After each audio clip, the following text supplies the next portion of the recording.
ادامه برنامه اخبار. در جریان یک عملیات با برای کارمندان مقامات امنیت ملی در حدود ناحیه وخش ولایت ختلان، یک نفر با گمان ساختن پرچم تشکیلات تروریستی دولت اسلامی در پایه خصومت خشونت‌باری دستگیر کرده شد. گزارش مرکز رابطه‌های جمعیتی کمیته دولتی امنیت ملی جمهوری تاجیکستان.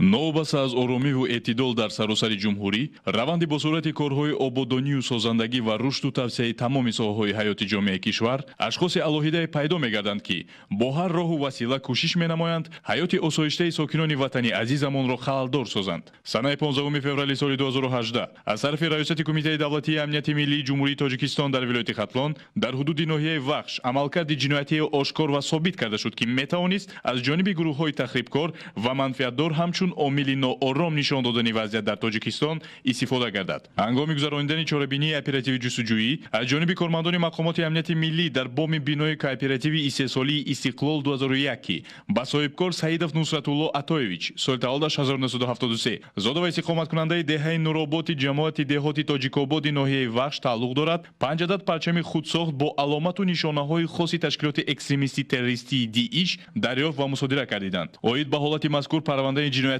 آغاز و گروه مخصوص اپراتیو تفتیشاتی تأسیس داده شد. گروه مذکور خیلی زود در قضیه علامت‌های شبهه‌انگیز را آشکار نمود. از جمله معین کرد که در این عمل جنایتی ایزی دستی گروه و تشکیلات‌های افراطی بیرونه مشاهده نمی‌شود. در نتیجه مقصدناک گذرانده شدن چاره‌بینی‌های اپراتیو جستجویی و حرکت‌های تفتیشاتی دقیقاً معین کرده شد که پرچم‌های ذکر گردیده از طرف شهروند پرتویف قربانعلی نجیب‌الله‌ویچ سال تولدش 1987 زاده و استقامت کننده دهه نورآباد جماعت دهاتی تاجیک‌آباد ناحیه وخش ملتش تاجیک معلوماتش عالی موقتا بکار در بام بینای کооператیو 3 ساله استقلال 2001 برقصدانه پنهان کرده شدند. هنگام پرسش پرتویف قربانعلی نجیب‌الله‌ویچ اقرار گردید که عمل مذکور را او در زمینه خصومت شخصیش نسبت شهروند سعیدов نصرتالله عطایевич انجام داده است. او همچنان قائل شد که برای انجام دادن این اقدام غیرقانونیش قبلا آمادگی دیده از بازار شهر قرغانتپه متاع سیاه رنگ و دیگر لوازمات ضروری را خریداری نمود. سپس متاع مذکور را در نزد دوزنده پرچم مانند دوزانیده در منزل استقامتیش با استفاده رنگ و حرف‌های عربی همچون پرچم دولت اسلامی عراق و شام رنگ و بار داده است. دلیل‌های خریداری متاع رنگ و سفارش دادن دوختن پرچم از جانب پرتویف قربانعلی از طرف شاهدان فروشنده‌های دکان‌های متاع رنگ و دوزنده پورا تصدیق گردیدند. من پرتویف قربانعلی نجیب‌الله‌ویچ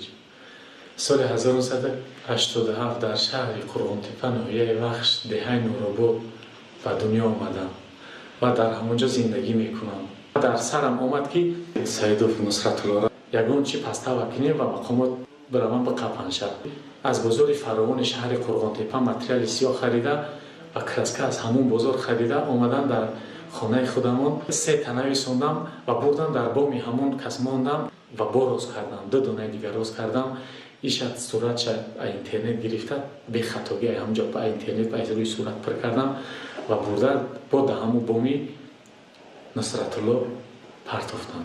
باید قید نمود که شهروند پرتویف قربانعلی و خانواده آنها با عائله سعیدов نصرتالله رابطه نزدیک خویشتباری داشته. خود او از سعیدов نصرتالله در مدت 4 سال تعلیمات دینی گرفته است. البته تفتیشات معین خواهد کرد که بین دو شخصی به هم رشته خویشتباری داشته و نزدیک چی گذشته است. ولی یک چیز مسلم است که پرتویف قربانعلی می‌خواست در عملی کردن نیت سیاه خود برای گرفتن انتقام مقامات حفظ حقوق را استفاده برد. او گذشته سعیدов نصرتالله علاقمندی او را با حزب نهضت اسلامی تاجیکستان که امروز همچون تشکیلات تروریستی اعلان و فعالیتش ممنوع شده است میدانست و مقصدناک پرچم‌ها را در بام انشاءات سعیدов نصرتالله جای نمود.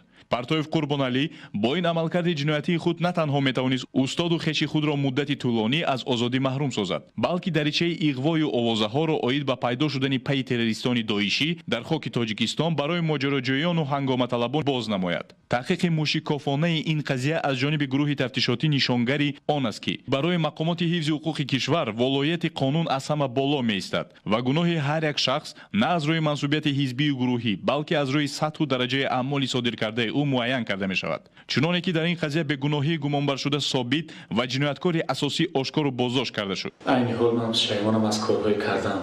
من می‌خواستم که سعیدов نصرتالله را تهمت کرده و بیرق‌های اسلامی به زندان کشم. نه که از این کارها هم خطا بوده است. خودم به دست افتیدم به دست مقامات من از کارهای کردم پشیمانم.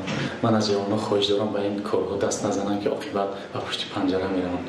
من از نهاد پشیمانی سختم از این کارها. جوانان به این کارها هیچ وقت دست نزنند.